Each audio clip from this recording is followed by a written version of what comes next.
ಮುಂಜಾಗ್ರತವಾಗಿ ನಡೆಯುವಂತೆ ಸಹಾಯ ಮಾಡಿ ಕಾಪಾಡಬೇಕಾಗಿ ಈ ಪ್ರಾರ್ಥನೆಯನ್ನು ನಮ್ಮ ರಕ್ಷಕನು ವಿಮೋಚಕನಾದಂತೆ ಯೇಸು ಕ್ರಿಸ್ತ ನಾಮದಲ್ಲಿ ಪ್ರಾರ್ಥನೆ ಮಾಡಿ ಬೇಡಿ ಹೊಂದಿದ್ದೇವೆ ನಮ್ಮ ತಂದೆ.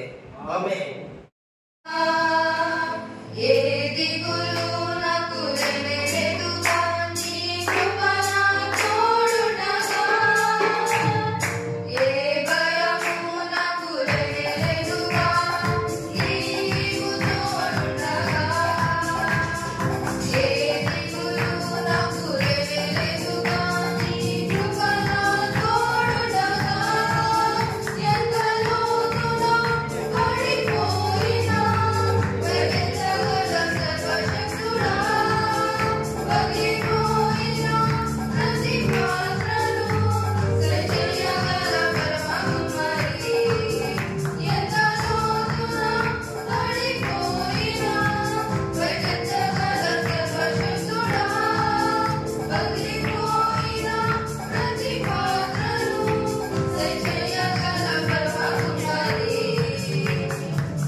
ಭಯವೇ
ಮಾಡುವಂತ ಆರಾಧನೆ ನಮ್ಮ ಮುಂದೆ ಸಾಗೋಣ. ದೇವರ ಚಿತ್ತದಂತೆ ಮತ್ತೆ ಮಧ್ಯಾಹ್ನ ಎಲ್ಲ ಇದೇ ಹಾಡನ್ನ ಆಕ್ಷನ್ ಸಾಂಗ್ ಮಾಡೋಣ. ಈ ಸಮಯದಲ್ಲಿ ನಾವೆಲ್ಲರೂ ನಮ್ಮ ಜೀವಿತದಲ್ಲಿ ಈ ಒಂದು ಚರಣವನ್ನು ಆಡಿ, ದೇವರೇ ನಾನು ವೀರನಾಗಬೇಕು, ಶೂರನಾಗಬೇಕು, ದೇವ ನಿನ್ನ ಸುವಾರ್ತೆಯ ಧ್ವಜವನ್ನು ನಾನು ಹಿಡಿಬೇಕು. ಈ ಲೋಕದಲ್ಲಿ ಅನೇಕ ಜನರನ್ನ ಯೌವನಸ್ಥರನ್ನ ನಿನ್ನ ಕಡೆ ನಡೆಸಬೇಕಪ್ಪ. ದೇವರ ಸಂತ ನಾವು ಬೇಡುತ್ತಾ ಈ ಒಂದು ಆರಾಧನೆ ಮುಂದೆ ಸಾಗೋಣ. ಜಯ ಧ್ವಜ ಹಿಡಿಯೋಣ, ನಾವು ವೀರರಾಗಿ ಸಾಗೋಣ.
మహాపరిశుద్ధమైన దేవ,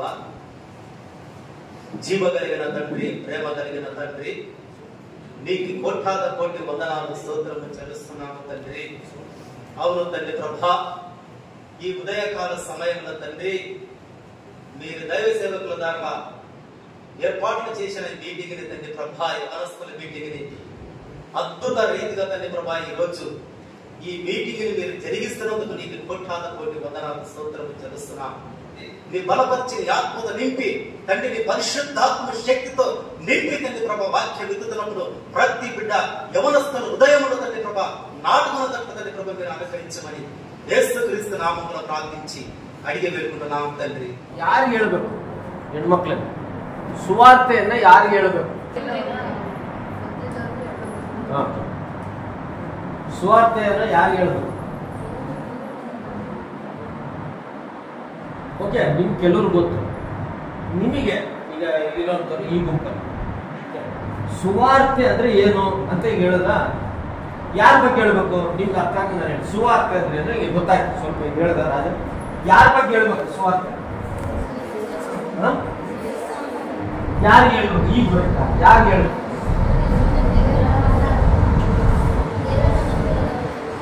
ದೇವರನ್ನು ನಂಬುದಲ್ಲಿರೋರಿಗೆ ಸುವಾರ್ತೆ. ಕರೆಕ್ಟಾ? ಯಾರಿಗೆ ಹೇಳ್ಬೇಕು ಸುವಾರ್ತೆನ? ದೇವರನ್ನು ನಂಬುವವ್ರಿಗೆ ಹೇಳಿದ್ರೆ ಪ್ರಯೋಜನ ಇದೆಯಾ? ಯಾರು ನಂಬಿಲ್ಲ ಅವ್ರಿಗೆ ಸುವಾರ್ತೆಯನ್ನು ನಾವು ಸಾರ್ಬೇಕು. ಓಕೆ, ಹಾಗಾದ್ರೆ ಸುವಾರ್ತೆ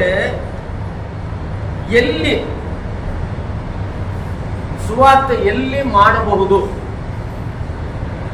ಸುವಾರ್ತೆ ಅಂದ್ರೆ ಸುವಾರ್ತೆನ ಎಲ್ಲಿ ಮಾಡಬಹುದು, ಎಲ್ಲೆಲ್ಲಿ ಹೇಳ್ಬಹುದು? ಇನ್ನು ನಿಮ್ಗೆ ಅರ್ಥ ಆಗಿದೆ. ಎಲ್ಲಿ ಮಾಡಬಹುದು ಸುವಾರ್ತೆನ, ಎಲ್ಲೆಲ್ಲಿ ಹೇಳ್ಬಹುದು?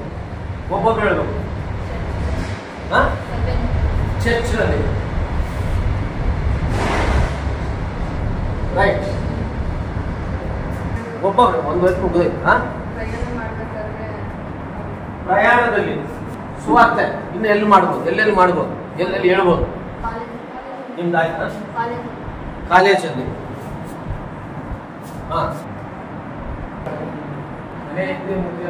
ಮನೆ ಅಕ್ಕಪಕ್ಕದಲ್ಲಿ ಸುವಾರ್ತೆನ ಎಲ್ಲೆಲ್ಲಿ ಹೇಳ್ಬೋದು? ಯೇಸು ಸ್ವಾಮಿ ಬಗ್ಗೆ ಯಾವುದು ಚಾನ್ಸ್ ನಮ್ಗೆ ಸಿಗುತ್ತೆ? ಎಲ್ಲೆಲ್ಲಿ ಹೇಳ್ಬೋದು? ಫ್ರೆಂಡ್ಸ್ಗೆ ಹೇಳ್ತೀಯ? ಎಲ್ಲೆಲ್ಲಿ ಹೇಳಕ್ಕೆ ಅನುಕೂಲ ಸಿಗುತ್ತೆ? ಫ್ರೆಂಡ್ಸ್ಗೆ ಈಗ ನೀವು ಕುಡಿಯಕ್ಕೆ ಹೋಗ್ತೀಯ, ಫ್ರೆಂಡ್ಸ್ ಆಸ್ಪತ್ರೆಯಲ್ಲಿ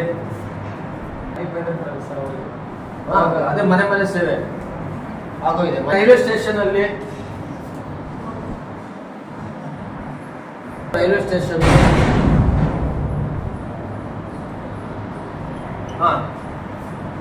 ಬಸ್ ಸ್ಟ್ಯಾಂಡ್ ಅಲ್ಲಿ ಹೇಳ್ಬೋದು, ರೈಲ್ವೆ ಸ್ಟೇಷನ್ ಹೇಳ್ಬೋದು.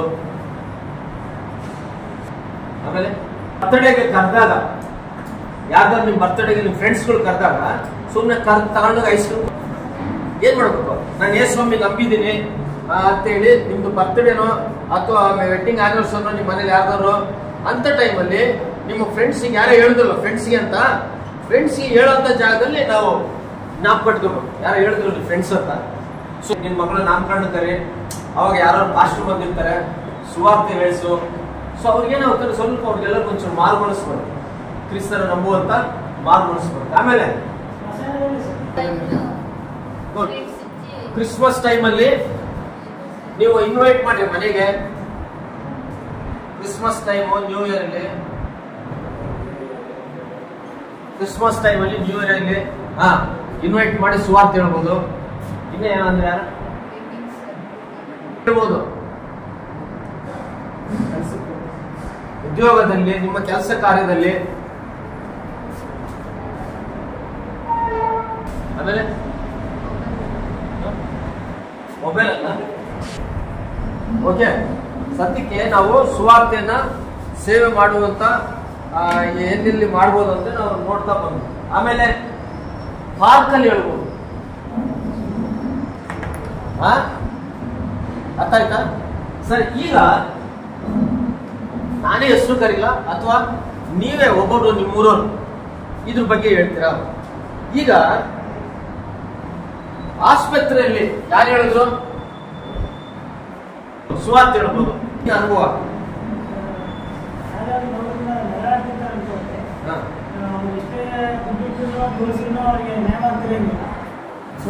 ಚೆನ್ನಾಗಿದ್ರೆ ಆಮೇಲೆ ಅದೇ ಥರನೇ ಆಗ್ತಿರ್ತೀವಿ.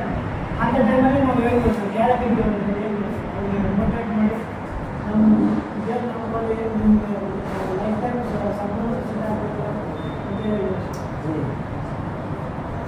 ಅಷ್ಟೇನಾ? ರೈಟ್. ಇನ್ಯಾರು ಹೇಳ್ತೀರಾ? ಆಸ್ಪತ್ರೆಯಲ್ಲಿ ಅದೇ ದೇವ್ರು ನಮ್ಗೆ ಸ್ವಸ್ಥತೆ ಆಗುತ್ತೆ. ಸುವಾರ್ತೆನ ಯಾವ ಟೈಪಲ್ಲಿ ಹೇಳ್ಬೋದು? ಈಗ ಅವ್ರು ಹೇಳಿದ್ರು, ಯಾರೋ ಬಂದಿರ್ತಾರೆ, ಅವರಿಗೆ ರೋಗದಲ್ಲಿ ನಮ್ದು ಸಾಕ್ಷಿ ಅವ್ರಿಗೆ ಹೇಳ್ಬೇಕು. ನನಗೆ ಈ ತರ ಇತ್ತು, ನನ್ನ ದೇವ್ರ ನಂಬಿದ್ದೀನಿ, ಈ ತರ ನನಗೆ ಸ್ವಸ್ಥತೆ ಆಗಿದೆ, ನೀವು ಕೂಡ ನಂಬಿ ಈ ತರ ಆಗುತ್ತೆ. ಎಲ್ಲ ದೇವ್ರನ್ನ ಎಲ್ಲ ಹೋಗಿರ್ತೀರ ನೀವು ಪೂರ್ಣಕ್ಷೇತ್ರಗೆ, ಇಲ್ಲೊಂದ್ಸರಿ ಬಂದು ನಮ್ಮ ಚರ್ಚಲ್ಲಿ ಬಂದು ದೇವ್ರು ನಂಬಿ ಒಂದ್ಸಲ ನೋಡಿ, ನಿಮಗೆ ಆದ್ರೆ ನಿಮ್ಗೆ ಒಳ್ಳೇದಾದ್ರೆ ಬನ್ನಿ ಅಂತ ಮೋಟಿವೇಶನ್. ಓಕೆ. ಆಸ್ಪತ್ರೆಯಲ್ಲಿ ಉದಾಹರಣೆಗೆ ಬೇರೆ ಬೇರೆ ವಿಧವಾದಂತ ಸೇವೆ ಇದೆ ಆಸ್ಪತ್ರೆಯಲ್ಲಿ ಮಾಡೋದು. ಸೊ ಆಸ್ಪತ್ರೆಯಲ್ಲಿ ಮಾಡುವಂಥದ್ದೇನು? ಈಗ ನಾನು ಒಬ್ಬ ಹಾಸ್ಪಿಟಲ್ ರೋಗಿಯಾಗಿ ಮಲಗಿರ್ತೀನಿ, ಯಾರೋ ಬರ್ತೀರ ನೀವು ಬರ್ಬೇಕಾದ್ರೆ ನೀವು ನಿಜವಾಗ್ಲೂ ಸುವಾರ್ತೆ ಸಾರಬೇಕು ಅಂದ್ರೆ ನಿಮ್ಮ ಹತ್ರ ಕರಪತ್ರಿಕೆಗಳಿರ್ಬೇಕು. ಏನಿರ್ಬೇಕು? ಕರಪತ್ರಿಕೆಗಳಿರ್ಬೇಕು. ಈ ಕರಪತ್ರಿಕೆಗಳು ಈಗ ಹಾಸ್ಪಿಟಲ್ ಸುಮಾರು ಬೆಡ್ ಇರ್ತಾವ. ಗೌರ್ಮೆಂಟ್ ಹಾಸ್ಪಿಟಲ್ ಅಂದ್ರೆ ಉದ್ದಕ್ಕೆ ಒಂದು 10 ಇರ್ತವೆ, ಇನ್ನು ಮಾಮೂಲಿ ಪ್ರೈವೇಟ್ ಹಾಸ್ಪಿಟಲ್ ಅಂದ್ರೆ 1-2 ಇರ್ತವೆ. ಆದ್ರೂ ನೀವೇನ್ ಮಾಡೋ, ಸುವಾರ್ತೆ ಸಾರುವಂತವನ ಬ್ಯಾಗಿನಲ್ಲಿ, ನಿಜವಾದ ಸುವಾರ್ತಿಕರು ಪಾಸ್ಟರ್ಗಳು ಬ್ಯಾಗ್ನಲ್ಲಿ ಏನಿರ್ಬೇಕು ಅಂದ್ರೆ ಕರಪತ್ರಿಕೆಗಳು ಇರ್ಬೇಕು. ಆ ಪಾಸ್ಟರ್ ಆಗ್ಲಿ ಆ ಸುವಾರ್ತಿಕ ಆಗ್ಲಿ ಬರೀ ಹಾಸ್ಪಿಟಲ್ಗೆ ಹೋಗಲ್ಲ. ಕರಪತ್ರಿಕೆಗಳಿದ್ದಾಗ ನೀನು ಒಂದೊಂದ್ಸತಿ ಬಸ್ಸಲ್ಲಿ ಹತ್ತಿರ್ತೀಯ, ಪಕ್ಕದಲ್ಲೇ ಕೂತಿರ್ತೀಯ, ಯಾರಿಗಾದ್ರು ಟ್ಯಾಕ್ಸ್ ಕೊಡ್ಬೋದು.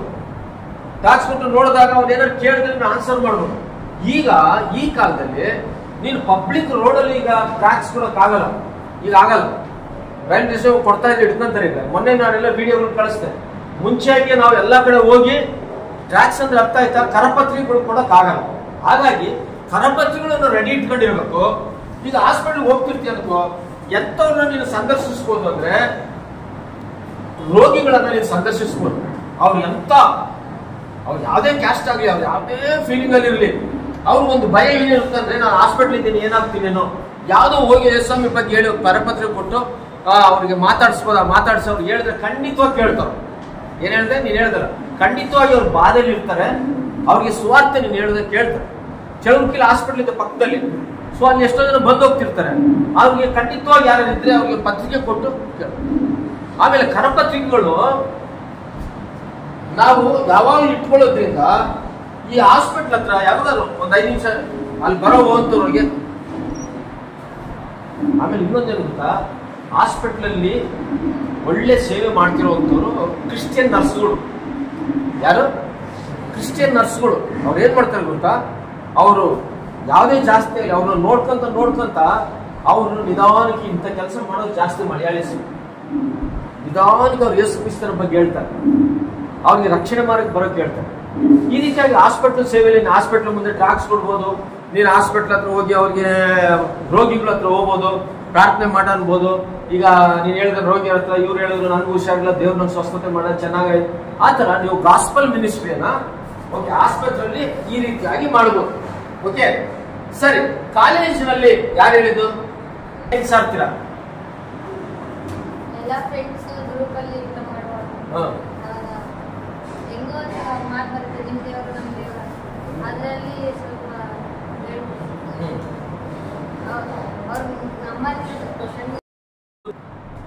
ಗುಂಪುನಲ್ಲಿ ಮಾಡುವಂತ ಸುವಾರ್ತೆ, ಗುಂಪುಗಳಲ್ಲಿ ಹೇಳುವಂತ ಗಾಸ್ಪಲ್ ಸುವಾರ್ತೆ. ಇದು ಸಿಂಗಲ್ ಇರುವಂತದ್ದು, ಒಬ್ರು ಅಥವಾ ಇಬ್ರು ಇರುವಂತ ಜಾಗದಲ್ಲಿ ಹೇಳುವಂತ ಸುವಾರ್ತೆ. ಈಗ ಈ ಗುಂಪು ಸುವಾರ್ತೆ ಯಾವ್ದಂದ್ರೆ, ನೀವ್ ಯಾರು ಹೇಳಿದ್ರ ಇಲ್ಲಿ ಮೀಟಿಂಗ್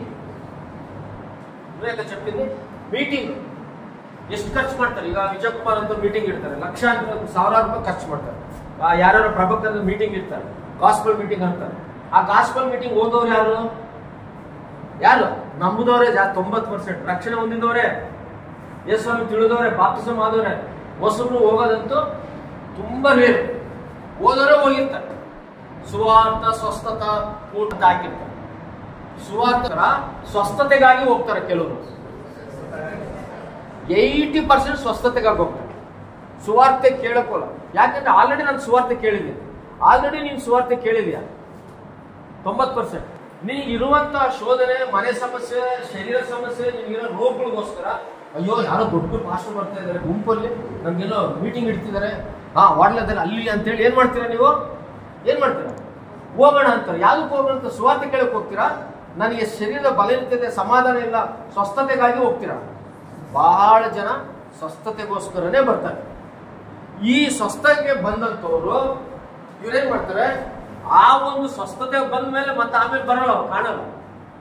ಬಟ್ ಗಾಸ್ಪಲ್ ಅಂದ್ರೆ ಸ್ಪಷ್ಟವಾಗಿ ಯಾರು ಯೇಸು ಸ್ವಾಮಿ ಬಗ್ಗೆ ಕೇಳಿಲ್ಲ, ಕೇಳ್ತಾನೆ ಇದ್ದಾರೆ, ನಂಬಿಲ್ಲ ಅಂದ್ರೆ ಅವ್ರಿಗೆ ಗುಂಪಿನಲ್ಲಿ ಅದಕ್ಕೆ ಪಕ್ಕ ಕೆಲವರು ಆಗ್ತಾರೆ. ಏನಾಗ್ತಂದ್ರೆ ಗಾಸ್ಪಲ್ ಮೀಟಿಂಗ್, ಸುವಾರ್ತೆ ಉಜ್ಜೀವ ಊಟಗಳು, ಆತರ ಆಗ್ತಾರೆ. ಸುವಾರ್ತೆ ಉಜ್ಜೀವ ಊಟಗಳು ಅಂತ ಹಾಕ್ಬಿಟ್ಟು ಇದು ಗುಂಪು. ಇದಕ್ಕೆ ಒಂದಿನ 2 ದಿನ 3 ದಿನ ಇಡ್ತಾರೆ. ಇಷ್ಟು 1 ದಿನ 2 ದಿನ 3 ದಿನ ಇರುವಂತ ಈ ಕೂಟಗಳಿಗೆ ಲಕ್ಷಗಟ್ಟಲೆ ಖರ್ಚಾಗುತ್ತೆ. ಎಷ್ಟು ಗಟ್ಟಲೆ? ಕಮ್ಮಿ ಅಂದ್ರು 3 ದಿನ ಇಟ್ಟರು 1 ಲಕ್ಷ 1.5 ಲಕ್ಷ. ಯಾತಕ್ಕೆ ಖರ್ಚು ಅಂದ್ರೆ ಸೌಂಡ್ ಸಿಸ್ಟಮ್ಗೆ, ಸ್ಟೇಜ್ಗೆ, ಬರೋಂಥ ಸೇವಕರಿಗೆ, ಫ್ಲೆಕ್ಸಿಗೆ, ಇವೆಲ್ಲದಕ್ಕೂ ಸಿಕ್ಕಾಪಟ್ಟೆ ಖರ್ಚಾಗುತ್ತೆ. ಈ ಖರ್ಚು ಒಂಟಿಯಾದ ಸೇವೆ. ಈಗ ಒಂಟಿಯಾದ ಸೇವೆಗೆ ಏನೇನು ಒಂಟಿಯಾದ ಸೇವೆ ಎಲ್ಲಿ ಮಾಡ್ಬೋದು? ಉದಾಹರಣೆಗೆ ನಾನು ಹೇಳ್ತೀನಿ, ಪಾರ್ಕಲ್ಲಿ ಅನ್ಕೊಳ್ಳಿ. ಪಾರ್ಕಲ್ಲಿ ಸಾಮಾನ್ಯವಾಗಿ ನೀವು ನೋಡ್ರಿ, ಯಾವುದೇ ಪಾರ್ಕ್ ಹೋಗ್ಲಿ, ಬೆಂಗಳೂರಿಂದ ಡೆಲ್ಲಿಗೆ ಹೋಗ್ಲಿ, ಡೆಲ್ಲಿಯಿಂದ ಬಳ್ಳಾರಿಗೆ ಹೋಗ್ಲಿ, ರಾಜ್ಕುಮಾರ್ ಪಾರ್ಕ್ ಹೋಗ್ಲಿ, ವಿಷ್ಣುವರ್ಧನ್ ಪಾರ್ಕ್ ಹೋಗ್ಲಿ, ಯಾವುದೇ ಪಾರ್ಕ್ ಹೋಗ್ಲಿ, ನೀವು ಸುಮ್ಮನೆ ಹಂಗೇನಾದ್ರೂ ಸಾಯಂಕಾಲ ಹೋಗಿ ನೋಡ್ರಿ, ಟ್ರ್ಯಾಕ್ಸ್ ಇಟ್ಕೊಂಡು ಯಾರೋ ಒಬ್ಬ ಕುಂತಿರ್ತಾರೆ ಅಥವಾ ಯಾರೋ ಒಬ್ರು ಕುಂತಿರ್ತಾರೆ. ಇನ್ನೂ ಜಾಸ್ತಿ ಮಾಡಿದ್ರೆ ಲವರ್ಸ್ ಕುಂತಿರ್ತಾರೆ. ಒಬ್ರು ತಲೆ ಮೇಲೆ ಕೈ ಇಟ್ಕೊಂಡು, ಒಬ್ರು ಇದು ಇಟ್ಕೊಂಡು, ಒಬ್ಬ ಹಿಂಗ್ ತಿರುಗಿರ್ತಾನೆ, ಇನ್ನೊಬ್ರು ಹಂಗ್ ತಿರುಗಿರ್ತಾಳೆ. ಅವ್ರಿಗೆ ಸಮಾಧಾನ ಇಲ್ಲ. ಇಂಥ ಸಿಂಗಲ್ ಇರುವಂತ ಜಾಗದಲ್ಲಿ, ಇಂಥ ಸ್ಥಳದಲ್ಲಿ ನೀನು ನಾವು ಹೋದಾಗ ಅವ್ರಿಗಿರುವಂತ ಪರಿಸ್ಥಿತಿ ನೋಡಿ ಒಳ್ಳೆ ರೀತಿಯಲ್ಲಿ ಅವ್ರಿಗೆ ಮಾತಾಡ್ಸಿ, ಅಣ್ಣ ಏನಣ್ಣ ಒಬ್ಬರೇ ಬೇಜಾರಾಗಿದ್ದೀರಾ, ಏನ್ ಮಾಡ್ಲಿ ಮಗ, ನನಗೆಲ್ಲ ಕಟ್ಕೊಂಡು ಹೋಗೋದು. ಸೊ ಆ ವ್ಯಕ್ತಿಗೆ ನೀನು ಆ ವ್ಯಕ್ತಿ ಹತ್ರ ನೀನು ಕುಂತ್ಕೊಂಡು ಸ್ವಲ್ಪ ಮಾತಾಡ್ಸೋಕೆ ಶುರು ಮಾಡಿ, ಆ ವ್ಯಕ್ತಿಗೆ ನೀನು ಏನಾದ್ರು ತಗೊಂಡೋಗಿ ಸುಮ್ಮನೆ ಒಂದು ನೀರಿನ ಬಟ್ಲ ನೀರಾರು ಕುಡಿಯೋಣ, ನನಗೂ ಅದೇ ಪರಿಸ್ಥಿತಿ, ಸುವಾರ್ತೆ ಮಾಡುವಂಥ ಪ್ರಾಕ್ಟೀಸ್ ಹೇಳ್ತೀನಿ. ಅಣ್ಣ ನನಗೂ ಹಂಗೆ ಪರಿಸ್ಥಿತಿ ಆಗ್ಬಿಟ್ಟೆ ಅಣ್ಣ, ನನಗೂ ಮನಸ್ಸು ಬೇಜಾರಾಗ್ಬಿಟ್ಟೆ, ಅದಕ್ಕೆ ಹಿಂಗೆ ಪಾರ್ಕ್. ಆದರೆ ದೇವ್ರ ಕೃಪೆಯಿಂದ ಈಗ ಯಾರು ಹೇಳಿದ್ರಲ್ಲ, ನಾನು ಯೇಸು ಸ್ವಾಮಿ, ಹಂಗೆ ದೇವ್ರು ನನಗೆ ಒಳ್ಳೇದಾಯ್ತಣ್ಣ, ನನಗೂ ಹಿಂಗಾಗ್ಬಿಟ್ಟು, ನೀನು ಆವಾಗ ಅವ್ರನ್ನ ಕ್ಯಾಚ್ ಮಾಡೋಕ್ಕೆ ಅನುಕೂಲ ಆಗುತ್ತೆ. ಏನು ಮಾಡೋಕ್ಕೆ? ಸುವಾರ್ತೆ ಹೇಳಕ್ಕೆ. ಅವನು ಒಬ್ಬನೇ. ಈಗ ಪ್ರಣೀತ ಹೇಳಿದ್ರು, ಅಯ್ಯೋ ಅವರೆಲ್ಲ ಅದ್ರ ಮೇಲೆ ಕ್ವಶನ್ ಆಗ್ತಾರಂತ. ನೀನು 5 ಜನ ನಿನ್ನ ಮಧ್ಯದ ನೀನು ಒಬ್ಳೇ ಇದ್ರೆ ಅವ್ರು ಹಾಕೋ ಕ್ವಶನ್ ನೀನು ಆನ್ಸರ್ ಕೊಡೋಕ್ಕೆ ಆಗಲ್ಲ. ಅದೇ ಒಬ್ಳು ಇದ್ದು ನೀನು ಇನ್ನಿಬ್ರು ಕ್ರಿಶ್ಚಿಯನ್ಸ್ ಇದ್ರೆ ಅವ್ರು ಹಾಕೋ ಇದಕ್ಕೆ ಕ್ವಶನ್ ಆನ್ಸರ್ ಮಾಡೋಕ್ಕೆ, ಇದು ನಾವು ಬಹಳ ಖರ್ಚು ಕಮ್ಮಿ ಜಾಣ್ಮೆಯಿಂದ ನಾವು ಸೇವೆ ಮಾಡ್ತೀವಿ. ಅರ್ಥ ಆಯ್ತಾ? ಒಬ್ಬ ತಾಯಿನೋ ತಂದೆನೋ ಪಾರ್ಕ್ನಲ್ಲಿ ತುಂಬಾ ಬೇಜಾರಾಗಿರ್ತಾರೆ. ನೀನು ಅವ್ರು ಹೋಗ್ತಾ ಏನಾದ್ರು ತಗೊಂಡೋಗೋದು, ಸ್ವಲ್ಪ ಏನಾದ್ರು ನೀ ಕುಂತ್ಕೊಳ್ಳೋದು, ಅವ್ರ ಒಂದು ತರ ಹೆಂಗೆ ಅಂದ್ರೆ ಅವ್ರಿಗೆ ದೇವರೇ ಹೋಗಿ ಮಾತಾಡ್ದಂಗೆ, ದೇವರೇ ಹೋಗಿ ಮಾತಾಡೋದು. ಒಂದ್ಸತಿ ಒಬ್ಬ ಪಾರ್ಕಿಂದ ಟ್ರೈನ್ ಬರ್ತಿದ್ರೆ ಸಾಯಕ್ಕೆ ಹೋಗ್ತಾ ಇದ್ದಾನೆ. ಏನಾಗಿದೆ? ಪಾರ್ಕಿಂದ ಮನೇಲೆಲ್ಲ ಸಂಸಾರ ಬೇಜಾರಾಗಿ ಸಾಕಾಗ್ಬಿಟ್ಟು ಏನೇನು ಆಗೋಗ್ಬಿಟ್ಟು ಪಾರ್ಕಲ್ಲಿ ಕುಂತಿದ್ದ. ಅದಕ್ಕೆ ಸಮಾಧಾನ ಇಲ್ಲ, ಇನ್ನು ಟ್ರೈನ್ ಇಲ್ಲೇ ಹತ್ರ ಅಲ್ಲ ಅಂತೇಳಿ ಸಾಯಕ್ಕಂತ ಹೋಗ್ತಾ ಇದ್ದ. ಅವ್ ಹೋಗ್ತಾ ಹೋಗ್ತಾ ಹೋಗ್ತಿರ್ಬೇಕಾದ್ರೆ ಟ್ರೈನ್ ಇನ್ನು ಭಾರಿ ದೂರದಲ್ಲಿದೆ. ಅವ್ನ್ ಏನ್ ಮಾಡ್ದ, ಒಂದು ಪೇಪರ್ ಸಿಕ್ತಂತೆ. ಆತ ಆ ಪೇಪರ್ ತಗೊಂಡು ಅದು ಓದ್ತಾ ಇದ್ರೆ ಎಲ್ಲ ದೇವ್ರ ವಾಕ್ಯ ಇದೆ. ಭಯಪಡಬೇಡ, ನಾನು ನಿನ್ನೊಂದಿಗಿದ್ದೇನೆ, ಯೇಸು ಕ್ರಿಸ್ತ ನಿನ್ನನ್ನು ಪ್ರೀತಿಸ್ತಾನೆ. ಓಕೆ, ಈ ರೀತಿಯಾದಂತ ಅದನ್ನು ಓದ್ತಾ ಇರ್ಬೇಕಾದ್ರೆ ಆತನ ಟ್ರೈನ್ ಅಲ್ಲಿ ಬರ್ತಾ ಇದೆ. ಓದ್ತಾ ಪಕ್ಕಕ್ಕೆ ಬಂದು ಅದನ್ನ ನೋಡಿ ಕೆಳಗೆ ಅಡ್ರೆಸ್, ಟ್ರ್ಯಾಕ್ಸ್ ಮೇಲೆ ಅಡ್ರೆಸ್ಗೆ ಅವಾಗೆಲ್ಲ ಲ್ಯಾಂಡ್ ಫೋನ್ಗಳು ಎಲ್ಲೋ ಹೋಗಿ ಪಾಪ ಎಲ್ಲಿಂದ ಫೋನ್ ಮಾಡ್ರೆ ಆ ಪಾಸ್ಟ್ರು ಇಂಥ ಜಾಗ ಇಂಥ ನಾವಿರೋದು, ನೀವು ಬರ್ರಿ ಅಂತೇಳಿ ಹೋದ್ಮೇಲೆ ಎಲ್ಲ ಹೇಳ್ಕೊಂಡ್ಮೇಲೆ ಅದು ಸಮಾಧಾನ ಆಗಿ 8 ಮಕ್ಕಳನ್ನ ಸುಮಾರು ಆ ಚರ್ಚಲ್ಲಿ ಎಲ್ಲರೂ ಬರಕ್ ಶುರು ಮಾಡಿ. ಅದೇ ದೇವರು ಅವನನ್ನ ಮರಣದಿಂದ ತಪ್ಪಿಸ್ತಾರೆ. ಆ ಟ್ರ್ಯಾಕ್ಸ್ ಹೆಂಗ್ ಸಿಲಾಕೊಂಡಿದೆ ಅಂತ ಗೊತ್ತಾ? ಈ ಪಟ್ಟಿ ಇದೆಯಲ್ಲ, ಪಟ್ಟಿಗಳು ಹಿಂಗ್ ಬರ್ತಲ್ಲ, ಡಬಲ್ ಟ್ರ್ಯಾಕ್ ಪಟ್ಟಿ, ಅದ್ರೊಳಗಿತ್ತ. ಇವನು ಇನ್ನೇನು ಹೋಗಿ ಮಲಗಬೇಕು ಟ್ರೈನ್ ಅದು ನೋಡಿ, ಭಯಪಡಬೇಡ ನಾನು ಇನ್ನೊಂದಿಗೆ ಇದ್ದೀನಿ ನೋಡಿ ಇನ್ನು ತಗೊಂಡಿಗೆ ಪಾಪ.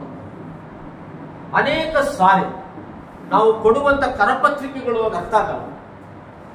ಅನೇಕ ಸಲ ನಾವು ಕೊಡುವ ಕರಪತ್ರಿಕೆ ಯಾವಾಗ ನಮ್ಮ ಹತ್ರ ಇರ್ಬೇಕು. ಕರಪತ್ರಿಕೆಗಳನ್ನ ಹಾಸ್ಪಿಟ್ಲಿಗೆ ಹೋದಾಗ ಸುಮ್ಮನೆ ಅಟ್ಲೀಸ್ಟ್ ಕೊಡು, ನೀನೇನು ಹೇಳ್ಬೇಡ. ದೇವರು ಯಾವತ್ತಾರು ಒಂದು ದಿನ ಅವನೊಟ್ಟಿಗೆ ಮಾತನಾಡ್ತಾರೆ. ಸೊ ಆ ರೀತಿಯಾಗಿ ಪಾರ್ಕ್ನಲ್ಲಿ ಆಮೇಲೆ ಹುಡುಗ ಹುಡುಗಿರು ಇರ್ತಾರೆ, ತಂದೆ ತಾಯಿ ಮದುವೆ ಮಾಡಲ್ಲ ಅಂತಾರೆ, ಅವನ ಯಾವ್ದೋ ಕ್ಯಾಸ್ಟ್, ಇವನ್ ಯಾವ್ದೋ ಕ್ಯಾಸ್ಟ್, ಇವೆಲ್ಲ ಕಾಮನ್, ನಿಮ್ಗೆ ಗೊತ್ತಿಲ್ಲದ ಏನಿಲ್ಲ, ಎಲ್ಲ ಹೊಸವೇನಲ್ಲ. ಸೊ ಅವ್ರ ಜೀವನದಲ್ಲಿ ಏನೋ ಜೀವಪ್ಸೆ ಆಗಿರುತ್ತೆ.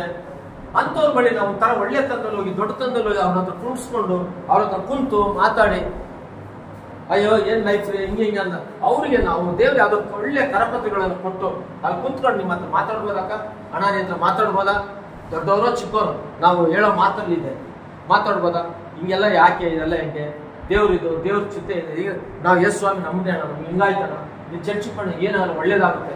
ಅಟ್ಲೀಸ್ಟ್ ನೀನು ಪ್ರಯತ್ನ ಪಟ್ಟರೆ ಖಂಡಿತವಾಗಿಯೋ ಅವ್ರೇನ್ ಮಾಡ್ತಾರೆ, ಅವ್ರ ಜೀವನ ನೀನು ಉಳಿಸ್ದಂಗಾಗುತ್ತೆ, ಅವ್ರ ಮರಣಕ್ಕೆ ನೀನು ತಪ್ಪಿಸ್ದಂಗಾಗುತ್ತೆ, ಅವ್ರಿಗೆ ನೀನು ಸಹಾಯ ಮಾಡ್ದಂಗಾಗುತ್ತೆ, ಮತ್ತೆ ಅವರ ಜೀವನ ಕಟ್ಟದಂಗಾಗುತ್ತೆ. ಇದು ಸುವಾರ್ತೆ ಮಾಡುವಂತ ಸ್ಥಳ. తండ్రి ఉదయం నుంచి ఇంతవరకు అయినా మీరు కాపాడి దీవించి ఆశీర్వదించి ఈ యొక్క యూత్ మీటింగ్ ఘనంగా జరిగినందుకు నీకు వందనాలు చెల్లించుకుంటాం స్వామి. తండ్రి చేరొచ్చిన ప్రతి ఒక్క బిడ్డ బట్టి స్తోత్రాలు స్వామి. ఆశీర్వదించండి, పేరు పేరున దీవించండి, వీళ్ళ యొక్క చదువులు దీవించండి, వీళ్ళకు పనులు, ఉద్యోగాలు, సేవ అన్నిటిని కూడా మీరు దీవించి ఆశీర్వదించండి.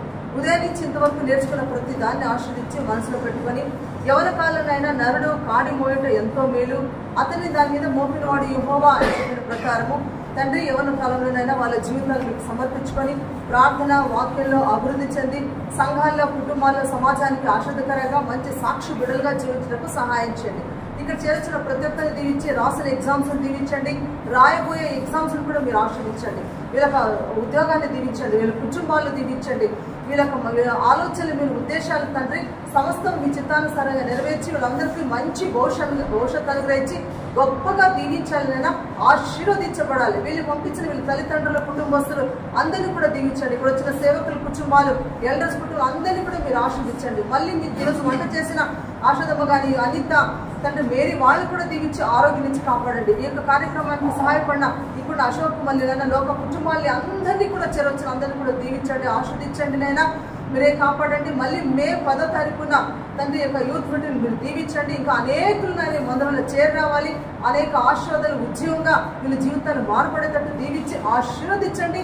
ఈ సమయంలో వెళ్తుండగా బిడ్డలందరినీ కాపాడి క్షేమంగా తండ్రి వాళ్ళ మార్గంలో మీరు తోడుకుంటే వాళ్ళ గృహాలు కలుపుకోవడానికి సహాయం చేసి మళ్ళీ మీ చిత్తం అయితే వచ్చిన అందరూ కలుసుకొని తండ్రి యూత్ మీటింగ్ బలపరిచేటట్టు సహాయం చేసి దీవించండి.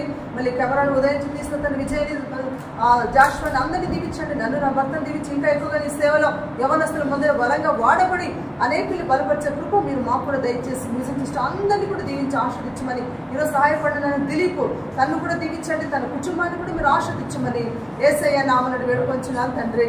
ఆమేన్. మన తండ్రి అయిన కృపయు యేసుక్రీస్తు వారి ప్రేమయు పరిశుద్ధాత్మ సహవాసము చేరి వచ్చిన యవన బిడ్డలందరి మీదను, ఈ యొక్క టీచింగ్ చేసిన మా అందరి మీదను, వంటలని బిడ్డల మీదను, మ్యూజిక్ వాంచిన బిడ్డల మీదను, పాటలు పాడిన బిడ్డల మీదను, ఆర్థికంగా సహాయపడిన ప్రతి ఒక్కరి మీదను మీ సంతోషము, సమాధానము, నెమ్మది, ఆరోగ్యం, ఆయుష్ మరలా మే 10వ తారీఖు మేము కలిసేంత వరకు నీ బిడ్డల మీద నీ ఆత్మ కుమ్మరింపు మా అందరి మీద ఈ గియోన్ బ్లెస్సింగ్ ప్రార్థన మందిరం నీ బిడ్డల ప్రయాణం మీద ఎప్పుడు సదాకాలం మీ ఆశీర్వాదం తోడైండును గాక.